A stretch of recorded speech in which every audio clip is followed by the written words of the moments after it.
RINGO TV. Yo, this is your boy Ringo back again with a new video. What we're going to deal with today, ladies and gentlemen, is a topic that I've been receiving from various people sending me PM messages and asking me questions on, when did I get born again and how did it all begin and why I don't consider myself a Christian and a whole bunch of different things, because you have a lot of people on YouTube, they share different information about me and talk various things, and they really don't know me from anywhere. So it's like a lot of people is getting secondhand information and hearsay and a lot of nonsense that is really uncalled for. So what I'm gonna do in this particular video is take you on a journey to hopefully make you understand, where I came from, what I'm about, and to hopefully let you understand who I am as a person, as opposed to hearing things from other people. It's good that you hear it right from the source. So, first question that a lot of people always ask me is, am I a Christian? And although I answer this question many times, it seems like people, they still continue to ask me the same question over and over, even though I basically let them know I'm actually a Hebrew Israelite. That is what I am. A Hebrew Israelite is not a religion. You have a lot of Christians on YouTube. They think that if you call yourself a Hebrew Israelite, you're basically like giving yourself a name or a title or something similar to how Christians are. Actually, Christians, they wear a title which come from their religion called Christianity. Being a Hebrew Israelite is a nationality, you understand, of a people. If you read your Bible and you understand the scriptures and you know about the Most High, you would have an understanding that the children of Israel were Israelites. And these are the chosen people of the Most High. These people were never given a religion. They were never given Christianity. They were never given names as Christian or any of this stuff that you find in the institutional religion called Christianity. So I'm an Israelite. That is what I am. And please don't mistake me for, because I get people, they tell me stuff like, oh, Ringo for Life is a black Hebrew Israelite. Ladies and gentlemen, I'm a Hebrew Israelite.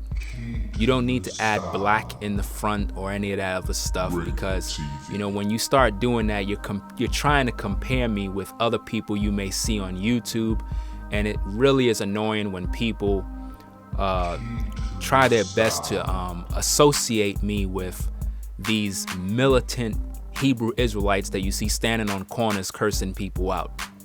For some reason on YouTube, when you have Christians who don't like me personally, what they tend to do is they find clips on YouTube with these guys who stand on the corner, and they seem to always want to associate them with me, and basically to try to give all Hebrew Israelites a bad rap. They always find the guy standing on the corner cursing out white people and say, oh, boom, that is how Ringo for Life is. Ladies and gentlemen, I hope this particular video make you understand who I am and what I'm about.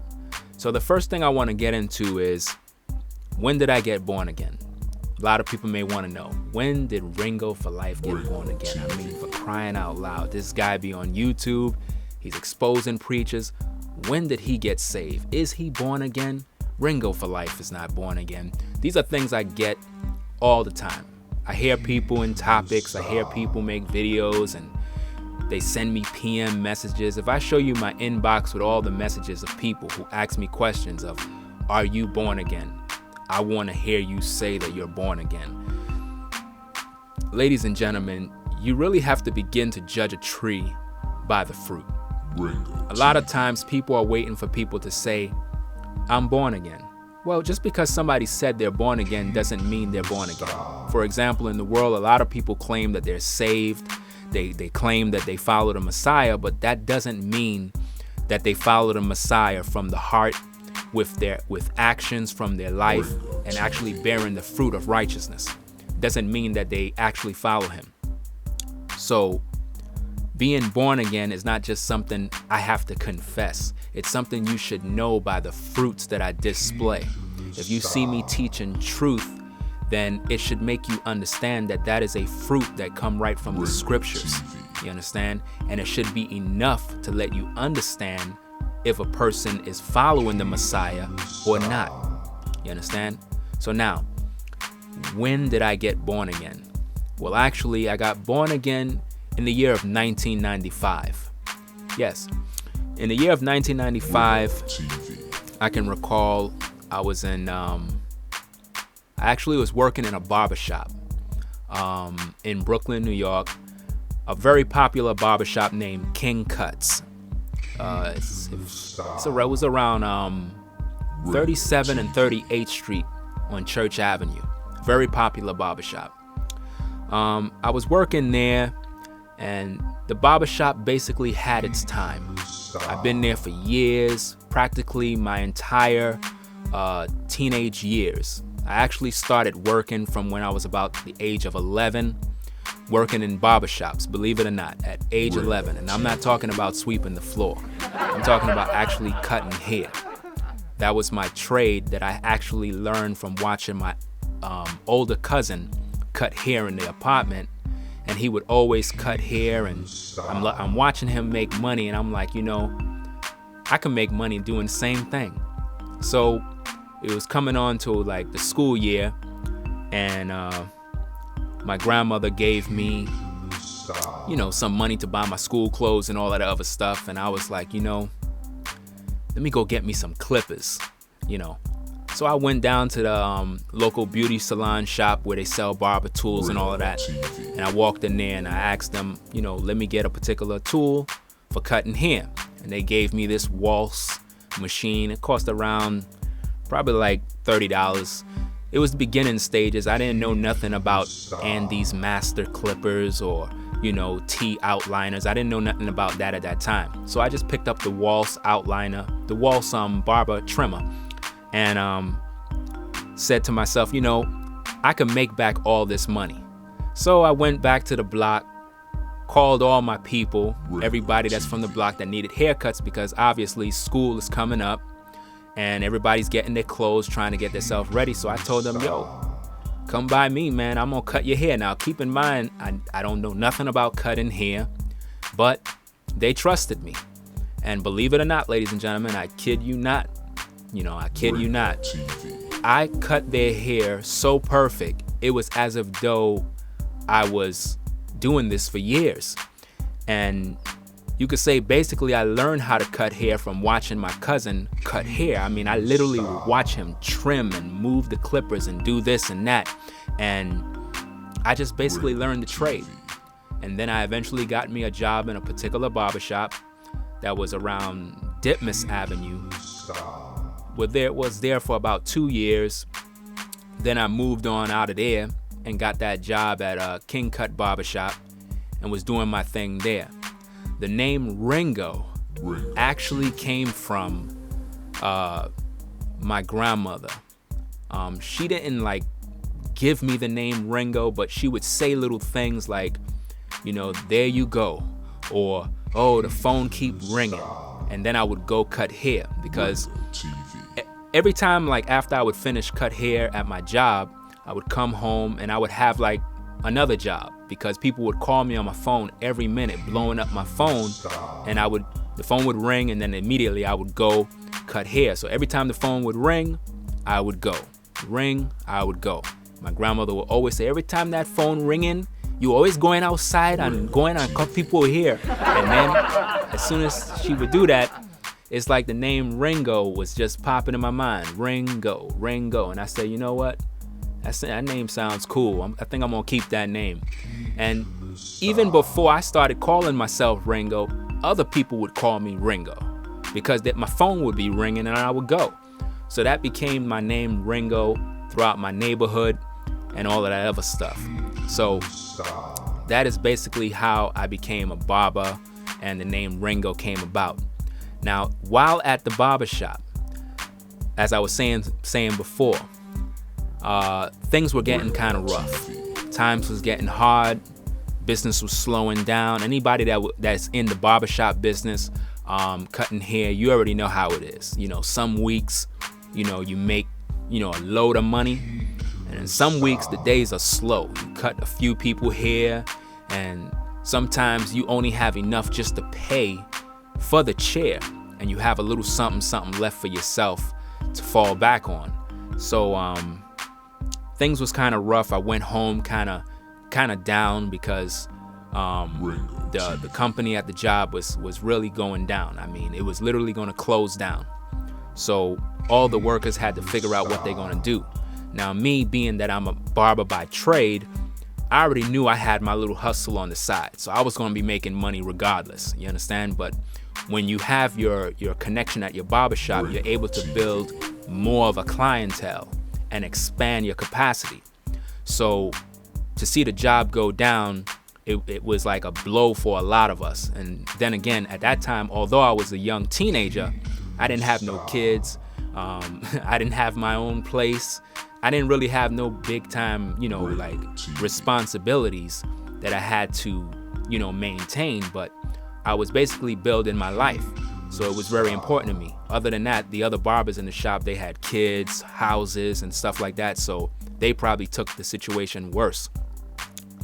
So I got home, and it was about like, I was just chilling, hanging out in the crib and everything. And then about 4 a.m, I can recall a televangelist came on TV, and he began talking about Bible stuff and a lot of different things that I wasn't really into. I was just kind of just browsing through the channels, just seeing what's out there. And then a couple of other preachers came on, and I think it hit around 5 a.m, somewhere around there. And Creflo Dollar came on TV. What I'm mainly talking about is I was basically of the world like any other person that's out there that's lost, that don't know the Messiah, just basically out of their mind. At that time, I didn't business with no church, no Bible. I mean, if you came to me talking about, the Bible says this, I'm like, get out of my face. I don't want to hear none of that garbage, man. That was basically my mentality. I didn't want to hear none of that. But at the same time, even though I didn't want to hear anything about the Bible or church-related issues, I still was basically God conscious, if you will. I always knew that there had to be a God. It just wouldn't make sense if there wasn't. So I wasn't an atheist.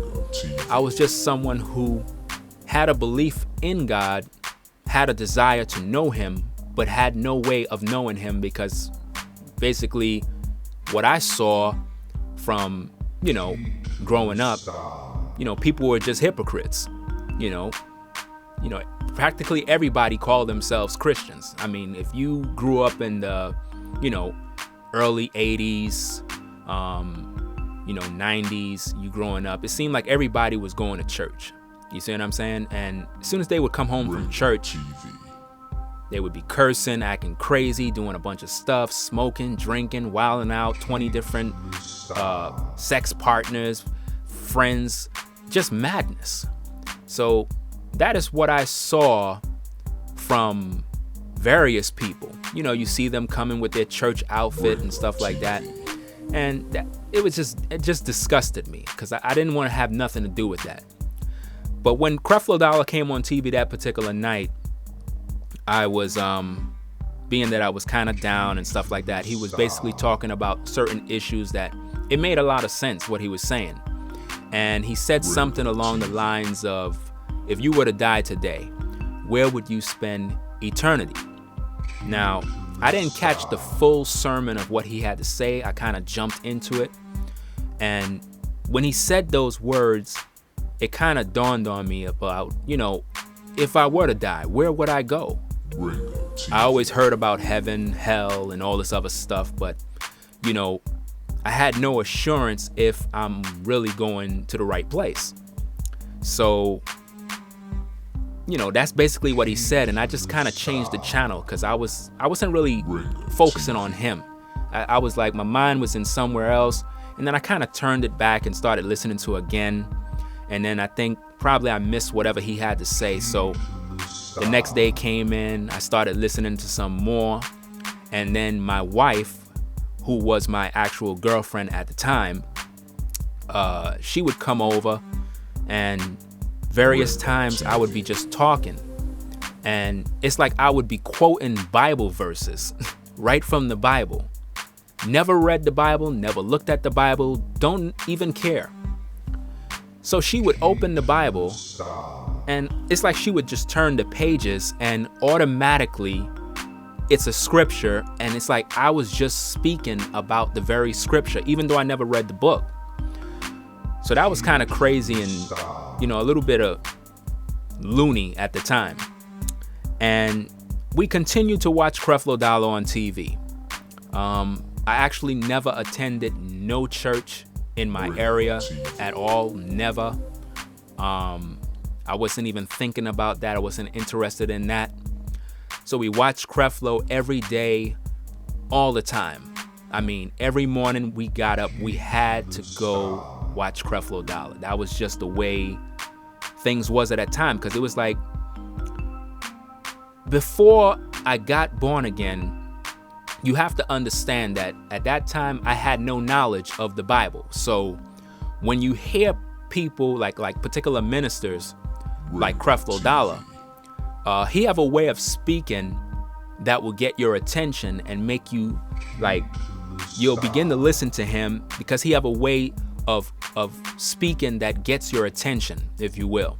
So although I had no knowledge of the Bible and the truth, what he said was very enticing to listen to, because although today I have my understanding of Creflo Dollar about who he really is, at that time I didn't feel that way because I was in darkness. So we would hear him every day, and then we would buy video cassettes, VHS tapes, and we would record him every day, every morning, all the time, record him. And I mean, I had VHS tapes practically everywhere. So many tapes that I didn't even have room enough to hold all the tapes that I had. So weeks went on, whatever went on, and then, we kind of learned that you have to make a confession or something like that. That's what they taught in the Christian church, basically. And we heard Creflo talking on tapes about how you have to confess Jesus Christ as your Lord and Savior. So we went through all of that process. And, after all of that happened, I didn't really feel like I'm born again. Because it's like, in the Christian church, they tell you have to confess the Messiah as your Savior, right? But being today, the knowledge that I know now, I realize that is not the only thing to do. There is more to being born again, if you will. It's not just making a confession and then, okay, voila, you're born again, everything is perfect and you're flawless. No, there's a renewing of the mind that have to come. There's a change of your lifestyle that have to come. There's a, repentant process that have to happen. So, I got born again, if you will, by doing all the confession stuff. My girlfriend and I at the time, we went through with the whole process, and then we didn't feel like we were actually saved, but we were hoping that maybe we can attend Creflo's church. Now, keep in mind, we're in Brooklyn, New York, and Creflo Dollar's in Atlanta, Georgia. Well, that basically put an obstacle before us, because I'm like, I'm not attending nobody's church in Brooklyn. So Creflo Dollar would speak on various tapes, and he would always say to attend your local church in your area. And sometimes he would try to give you certain churches you can go to, but I really didn't concern myself with nobody's churches in Brooklyn. I just didn't even consider it. Never been to a church in Brooklyn at all. Never. Don't even know anybody's pastor. Never been to nothing. So we decided we're going to have to attend this man's church. So what we did is we, got ourselves together and got a road map, and we started figuring out how we going to take trips to Georgia.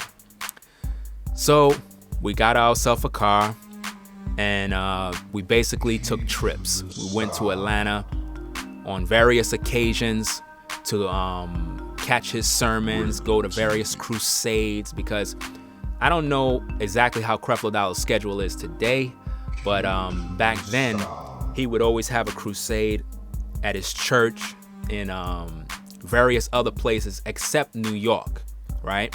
He would go to all these different places. So what we would do is we would go down to Atlanta, Georgia, take road trips, and I'm talking about from Brooklyn, New York to Atlanta, Georgia, out there by Creflo's church. I think it's around Bernadette Road or somewhere around there in College Park, Georgia. It took us about 20 hours, around 17 to 20 hours, something like that, driving, because we had to stop at different road stops and stuff like that, because it was just crazy, man. And it cost a whole pile of money, because you got to look at gasoline, you got to look at hotel, food, clothing, and then on top of that, giving offerings and tithing and all this other stuff. Remember, I'm talking about back then when I was lost. You get in the film first, and I'll take a picture. I want to get this on film. Basically, 98. We're in Basically 98, and John was from Brooklyn, New York. I am from Akron, Ohio. This is my friend here from Atlanta, Georgia. Both these are pastor security guards here. We took good care of. And they took good care of. That's what's right here. He gained a little weight.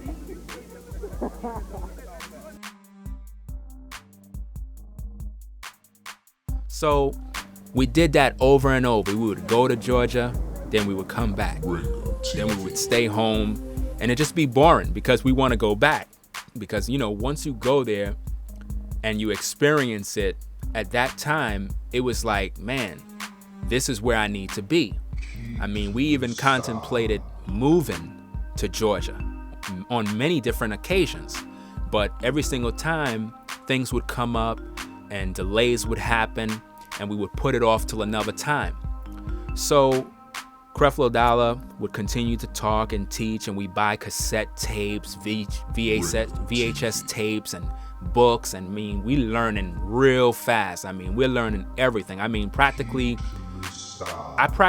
purchased, I would say, probably more than half of Creflo Dollar's catalog. I'm serious. I practically purchased half of his catalog. All his tapes, all his books, everything. Because that was my first time ever getting involved in the so-called religion of Christianity. First time attending a church and hearing a preacher preach and stuff like that. So I wanted to learn everything I can. So I basically learned everything he taught overnight. To tell you the truth, I actually believe I know more about Creflo Dollar, his sermons, his teachings, more than people who actually attend his church. So we would pray and hope that maybe he can have crusades in New York, so that rather than us, spending $1 million to keep going out to Georgia every minute, we could just take a trip to Madison Square Garden or something like that. And before you know it, after a couple of years pass, he announced that he's coming to New York for the first time. He's coming to New York. And when that happened, we were real excited. So we eventually got ourselves together, and we went to various crusades, watching him and preach, hearing him preach and learning different things. And then I would say, officially got born again in his particular crusade, or whatever the case is, by going through all of that stuff. And then he had us doing all this speaking in tongues stuff. And remember, at that time, like I said, I was lost in religion, didn't know anything, and had us babbling all this gibberish stuff and whatever the case is. And basically he left, and he kept coming back to New York every time, doing crusades like every summer. And then eventually, as the years pass, I'm winding up, he decided that he's going to start a New York church. And once he started the New York church, that's when we started attending the New York church every single time. All the time. But at the same time that I'm attending the New York church, if I may interject some more information because I kind of went ahead of myself. I was learning a lot of things about Creflo Dollar that really was making me consider what exactly this man is really about. I noticed that while attending his New York church, I had many doubts and problems with various teachings that he was teaching. One particular topic was tithing. Another topic is speaking in tongues. Another topic is giving all your money to preachers in hopes to receive blessings. And then they would teach you about, various things in the Bible that he would take scriptures and he would take it out of context where it meant something else, and he would make it seem like it's about money. And I began doing my own study and realizing that something ain't right here. If I may interject another bit of information concerning the things that I had a serious problem with while attending his New York church, one of the main things that was really a concern for me is the fact that it seems like every time we would attend the church, I never seen anyone from the church, Creflo, nor anyone plan on going out and preaching the gospel to the people that are in the street. I mean, we would come to church and it's like we're all locked up in this building. The sinners are outside walking around. They're partying and going crazy, and we're in a building singing and dancing, listening to Creflo, giving away all of our money, and yet we would leave all holy and feeling like we're so on top of the world, while the world that is outside is literally going to hell. And I always had a problem with attending a church building, seeing that the people who need the Messiah are right outside the building. And this is something that is done in the majority of all Christian churches. They're all locked up in these buildings when they belong in the streets, giving people the gospel.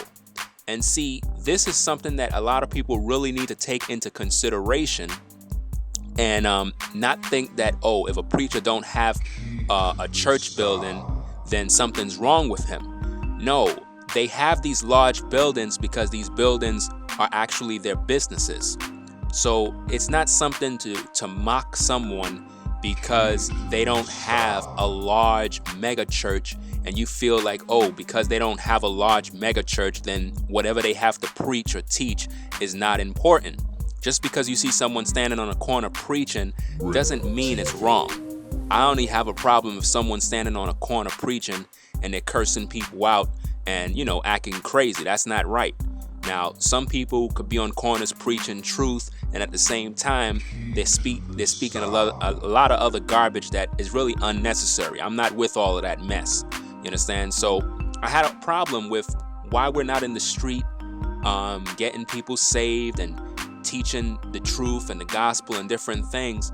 And I realized that this is just one big hustle. And another thing that was really, really disturbing to me is the fact that every time when we was in the church, every time we came there, Creflo Dollar would like have the people put money in envelopes, and they would stand up and they would say it's opportunity time for prosperity. And it seemed like we did that every single time, and it's like everything was just around prospering and prosperity and prospering and this. And I'm like, this is real sickening. I come here because I want to hear about the Most High. I have a desire to know the Most High. But it's like he's trying to teach everyone to prosper. And I'm like, I could do that on my own. Really, I can do that on my own. But what happened is the prosperity gospel, if you're not careful, it'll make you think like the only way to prosper is you have to do things the way the preacher tell you. In other words, you have to continue to give your money and follow what the preacher says. And if you don't do it the way he say, then that means you're not going to prosper no matter what you do.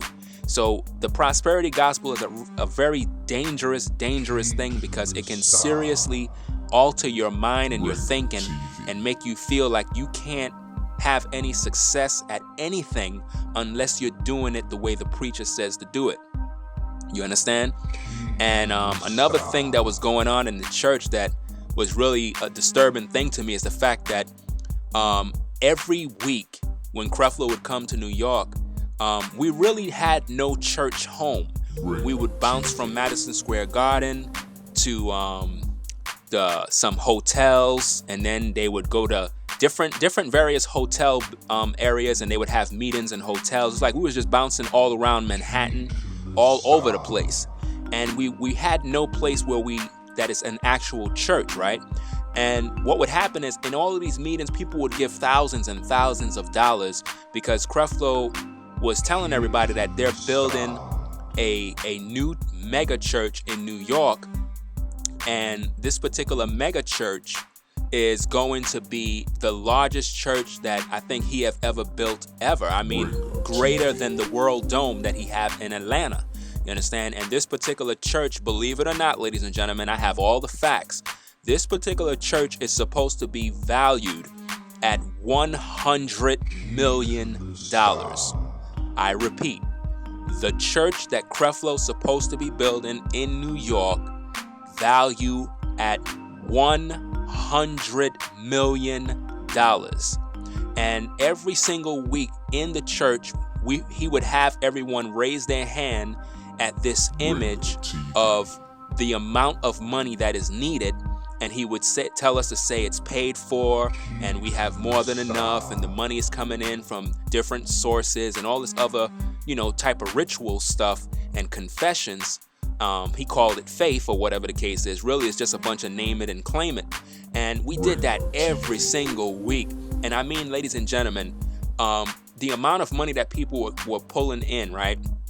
I seen it's like the chart where the money was on the building fund that they're supposed to be gaining the money, like trying to raise the money.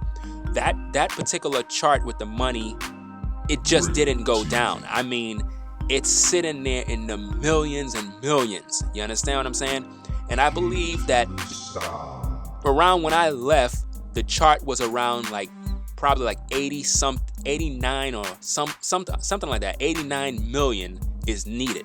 And I started saying to myself, I've been here for thus and so long. By the time Creflo and them get this money together and actually build a New York church, me and my wife would be dead. You understand? Because we would have done grown old and gray. So that means Creflo and everybody would have been long gone. So what I realized is that this is a big hustle because they're not going to get that money to build no New York church. And even if they do, it's going to take them years and years and years. And it's really crazy, man, the things that I had to go through. I just thought I had to interject that in there to let you understand some of the things that I had serious problems within this particular institution. And there is a whole lot more. Now, keep in mind, I've been following Creflo Dollar Ministries back in the day for about 10 to 12 years or something like that, right? And in that process of me doing that, I actually was just taking this man's word for it.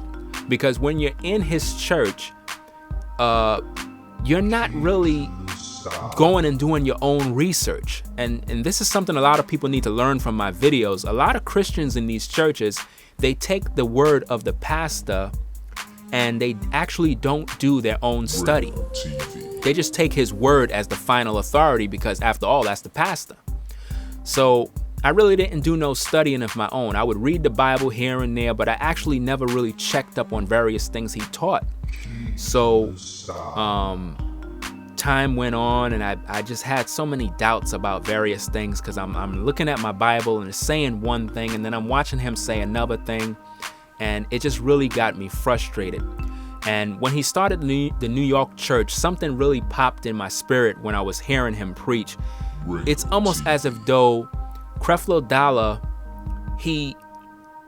all of the stuff that I learned from his particular ministry back in 1995, 96, 97, around there, it's like when he got the New York church started, he began teaching all of these new people, these new members, the very same teachings. I'm talking about these teachings are years old, and he was preaching to them old sermons to reprogram people with the same stuff that I was being taught.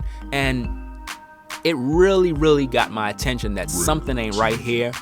And he's using a formula in the way he preach and teach to kind of prepare everybody to receive the things he's going to say. And he would be preaching in the New York's church that he have now, and I would know exactly what he's going to say before he say it. And like, you'll have people right next to me on this side and on this side, and they'll be like, how you know what he's going to say? And I'm like, I don't know, man, but the message he's preaching is actually old. This is not new. And the people thought it was new, but it's actually like years old. And I'm thinking to myself, if this man is a man of the Most High, and he's supposed to be giving people what thus saith the Most High today, why is he giving these people 8-year-old sermons? It don't make no sense. So I realized that a lot of Christian preachers are actually preaching a script that they have prepared, that they memorize. A lot of these preachers, their sermons are like rap songs, if you will. You know, like you have rap songs and you can memorize the song. They memorize their sermons, man. They even have websites where preachers can download sermons to preach. Now, that's not coming from the Most High. So I found out that tithing is a false doctrine. I found out that the speaking in tongues that is being done in these churches is false. I found out who the real biblical Israelites are, because in Creflo's church, he embraced the Khazar Jewish people that you see in Israel today. He embraced them as the true Jews or the true Hebrew Israelites, when actually they're not. And to be quite frank, I used to always question, why is it that these people call themselves Jews when there's 12 tribes? If there's 12 tribes, they shouldn't all be calling themselves Jews, because you would think the tribe of Judah, they're the Jews, if you will. So how could all of these so-called Jewish people call themselves Jews when they're all supposed to be of different tribes? And that made me realize that these people are actually not Jews. And the book of Revelations clearly says that. Talks about how these people claim to be something that they're not, but they're really of the synagogue of Satan. You understand?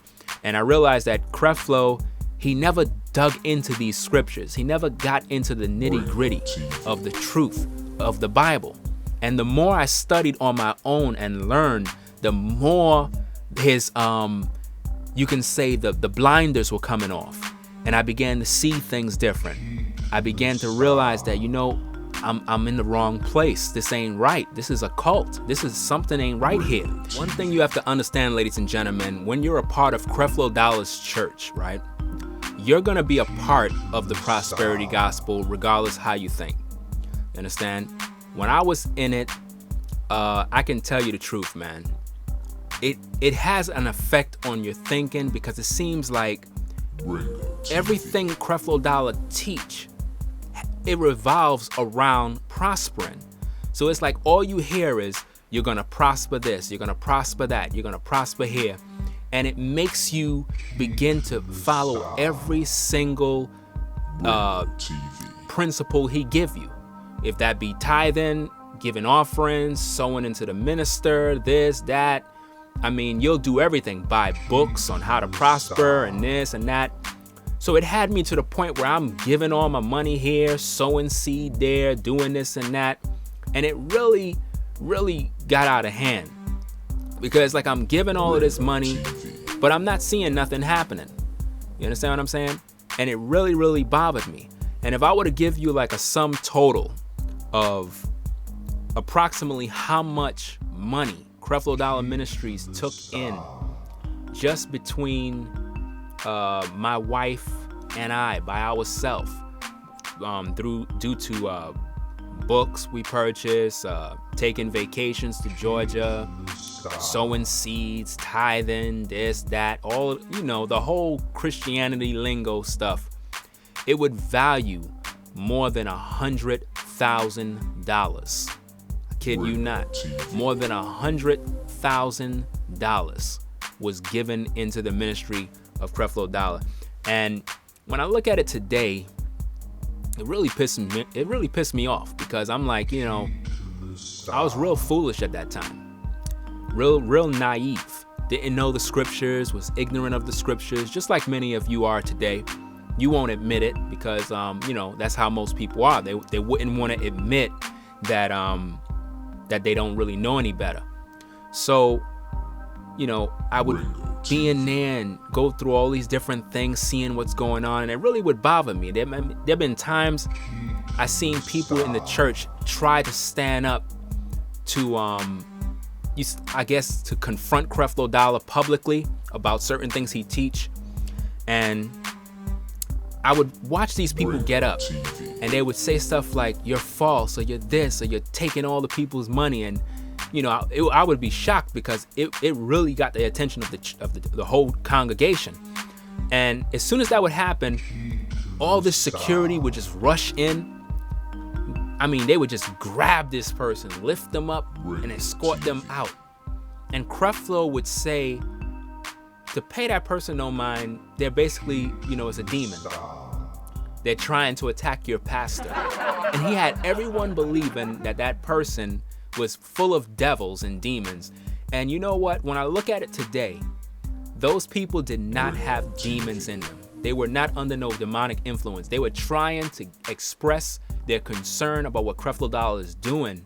And that was their only opportunity, because you have to understand, in Creflo's church, you can't even get close to him. He have all of it, like I said, you know, many times, he have like these military type Secret Service officers who are all over the church. You can't even get close to him. You can't even get close. The man of God, you can't get close to him, because if you do, you're trying to disturb the anointing. That's how it is in those churches, ladies and gentlemen. So, you know, it really bothered me, that many things I've seen, you know, even down to how people treat one another in the church environment. There's really no brotherly love. There's really no, you know, there's nothing, no unity. It's like a game. It's like people just come to these churches because of the prosperity gospel. Everybody wants to prosper. So it's like they go there, they're shouting, they're dancing, they're jumping around, and I'm watching people swinging around on the floor, spitting up, and I'm looking at this stuff, people speaking in tongues, and they going crazy, spinning around me, people nearly almost hitting me in my face because they going crazy. And I'm like, you know, this place is crazy, man. The more my eyes were opening up to the truth, the more I realized I gotta get out of there. You know, they're worshiping idols, they're worshiping all kinds of stuff, crosses and white images of a Messiah, and they're believing this, and they're holding up the wrong people in Israel, those so-called Khazar Jewish people. They holding them up as the Jews. And I'm like, the Bible clearly talks about how there's 12 tribes, and yet you have these people claiming that they're Jews. That don't make any sense. You understand? Because if they are the so-called people, they should be under the biblical names that represent their tribe. It shouldn't be all so-called Israelites calling themselves Jews.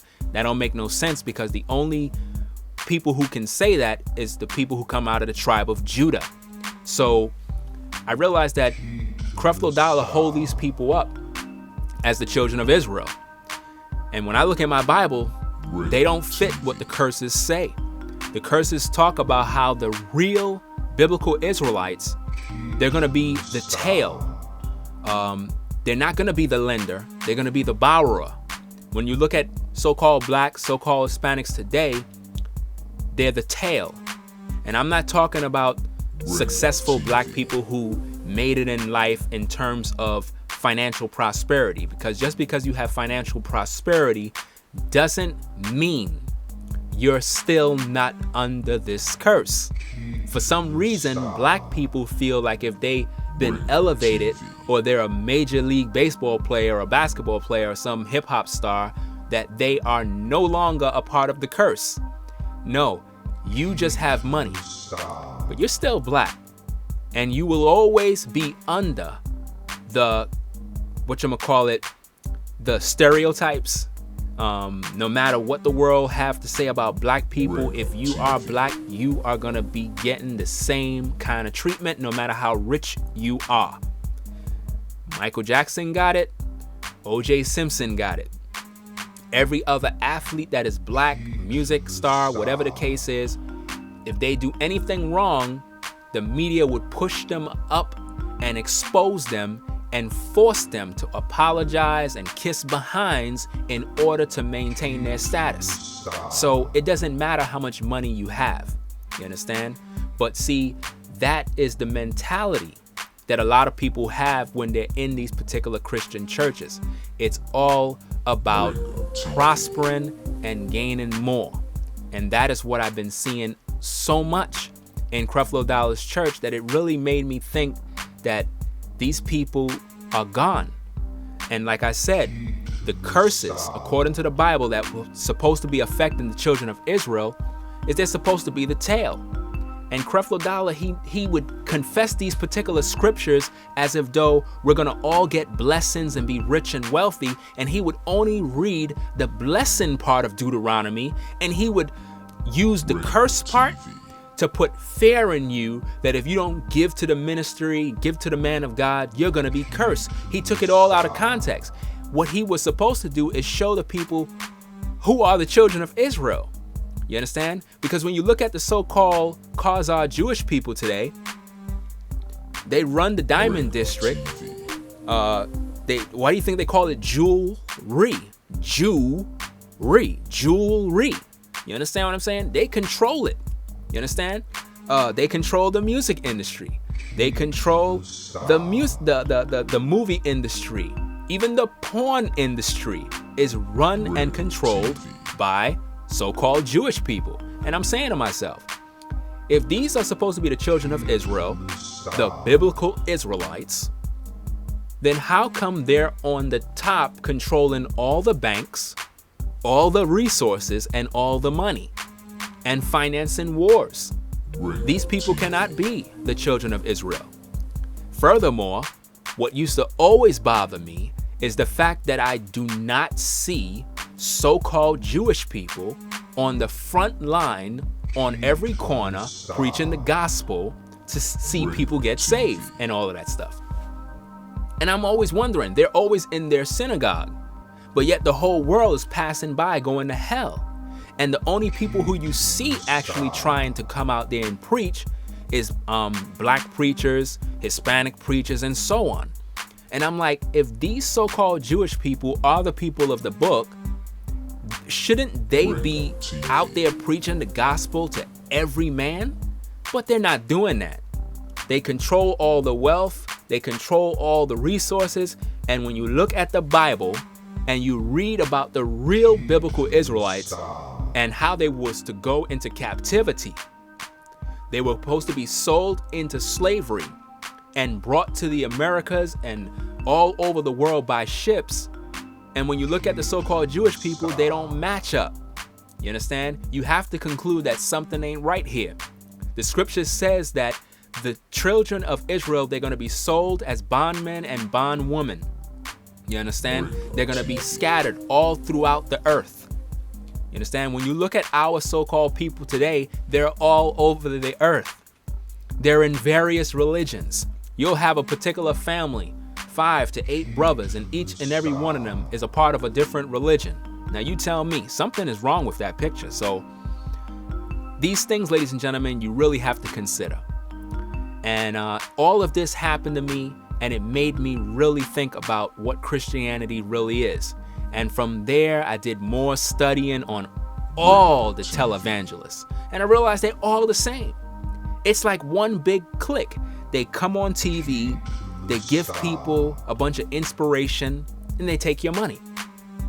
And then, because of these particular prosperity preachers, it affected smaller churches, where now smaller churches are basically doing the same thing. The younger pastor who's coming up, he's basically like, look, I got to get me a house and a car, so let me start teaching them similar things that I hear Creflo Dollar teach. And what happens is, now the congregation is being born into that same prosperity mess, and is leading the people astray, and nobody's really learning about the Messiah. Nobody's learning how to keep the commandments. Nobody's learning how to overcome sin, because in the Christian church they don't teach none of this. So I just got tired of it. You know, I got tired of it. I said, you know what? I gotta go. You know, my wife and I just packed up, said, look, we leaving. We're getting out of this place. Enough of this stuff. We're gonna start over, and that's basically what we did. You know, and you know, a lot of people wonder, well, why you don't call yourself a Christian? And I'm like, because the Bible never said you're a Christian. The Messiah never called his people Christians. The Most High Yah never called his people Christians. The Most High never gave his people a religion. I'm sorry, but it's not in the book. You know what I'm saying? Just because you find 3 scriptures that use the word Christian doesn't mean that you automatically assume that that is what you're supposed to call yourself. Because if you understand the context of the scriptures, you would know that the word Christian is actually a derogatory term that was used to mock the disciples. You understand? And also in certain sections of the book where it talk about how, oh, you persuaded me to be a Christian, that is actually an error by the translators who put that in there to promote their religion of Christianity. It actually is supposed to say, you persuaded me to become a disciple of the Messiah, not a Christian. Being a Christian means that you follow a religion called Christianity. But at that time, there was no religion called Christianity, so how could you be called a Christian? So please don't tell me that, oh, the word Christian means a follower of Christ. No, that's not what it means. You understand? Being a disciple is a follower of the teachings of the Messiah. So you can't just automatically throw out the word disciple, and now you exchange it with, well, I'm a Christian. No, that's what they did. The Messiah told his apostles to go out and make disciples of all men. You understand? He ain't say go out and make Christians of all men. You see? And to be quite frank, the Messiah also talked about many shall come in his name, saying, I am Christ, and deceive many. Well, who are those people that's going to come in his name, Christ, and deceive many? So-called Christians. They're coming in the name Christian, and they're going around and they're deceiving many. All over YouTube, that's what you see. So that's about it, ladies and gentlemen. That's my journey on how I got into the so-called religion of Christianity and how I came out of it. Now, I can go on for 10 hours and talk. I had to speed it up to come straight to the end. I don't want to sit here forever boring you or anything like that, but I'm pretty sure some of you are glad to actually hear me talk about these particular issues. And there's so much more I can add. There's so much more I can say, you know. So, you know, you have a lot of people today, they look at me and they think, oh, you don't follow Christ because you're a Hebrew Israelite. You denied the Messiah. Ladies and gentlemen, I never denied the Messiah. I'm actually a born-again follower of the Messiah. The problem is Christians in today's day, if you don't call yourself a Christian, they look at you as if though you're in a cult or you're some nutcase. And this is totally wrong, and people shouldn't do stuff like that. So my hope is that people can really understand who I am, what I'm about, without allowing all of these other outside influences to come in, mislead you, make you believe this, make you believe that, confuse you, and have you, you know, going crazy. Like, you know, you have some people out there, they believe, oh, Ringo hates white people. He don't like white people. He's a black Hebrew Israelite. Ladies and gentlemen, I don't know why people say these things. I have no videos on my channel telling people that I hate white people. There's no videos on my channel of me doing that. So please stop all of the lies. Just because you see some Hebrew Israelites who are on corners cursing people out doesn't mean you associate me with those people. That's wrong. You know, you have a lot of videos that a lot of people like to make, a lot of misleading videos. People, you really, really need to avoid a lot of the stuff you see out there when they talk and they act like they know people personally. and they really don't know nothing else, nothing about them.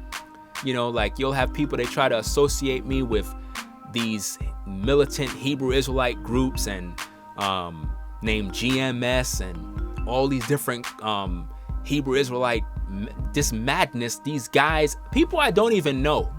And it really annoys me. That's like me trying to associate you with Creflo Dollar and you don't even follow Creflo Dollar. Creflo Dollar might be a Christian just like you. TD Jakes might be a Christian just like you. But should I associate you with these particular men just because they call themselves Christian? Of course not. That would be stupid. So why in the world do Christians always want to assume if Ringo is a Hebrew Israelite, then he's just like that guy right there? That's wrong, man. That's wrong. And another thing, I don't know, but it seems like when people make videos trying to talk about me, they always have Hebrew Israelites in it and saying Ringo exposed. And you see some Hebrew Israelites in the video. And I'm trying to figure out, where am I in the video?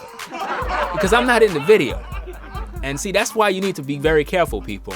If you want to learn something about me, please come directly to me. And you'll learn what you need to learn right from my mouth.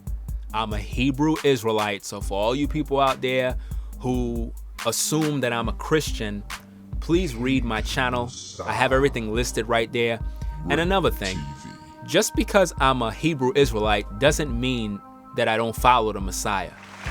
Because what's so sad about religion is that if you don't embrace the religion and you are like outside of the religion, looking in, telling the people that, I'm not that. But I read the Bible and I follow the Messiah. They look at you like if you're crazy. Like, why are you using our book? And the first thing that pop up in my mind is, you're using my book. The book belongs to the Israelites. It's our book. You're using it for your religion. You see, the Bible was actually used, like, okay, you had people who started the religion of Christianity, right? They basically took the records of the Israelites and decided to use it to create this religion that's going to control people. And that's what Christianity basically is. I'm sorry if it offends you, it's the truth. There's no other way to put it. The religion of Christianity was built and started to get all the people to be of one mind, which controls them. And when you look at religion today, everybody's under the control of religion. They got so many religions. I mean, Christianity have like 1 billion denominations, and yet you call that's from the Most High? I beg to differ. It's not. I don't attend nobody's church. That's another thing. Good thing that I have a couple of more minutes. A lot of people think that I attend some church or something like that. Ladies and gentlemen, I don't attend nobody's church. You understand? Being that I'm a Hebrew Israelite, people think that I'm at somebody's club or something. I'm never going back to anybody's church. The only thing I'm going to is them scriptures. You understand? The Most High gave me those scriptures. That's all I need. You understand? Now, if I hear somebody teaching something and it's cool and it's good, I'll give an ear and I'll listen. But I ain't getting back into that, me attending somebody's church type stuff. I ain't with all of that. You know what I'm saying? So I hope this thing cleared up a lot of stuff, that you got some answers.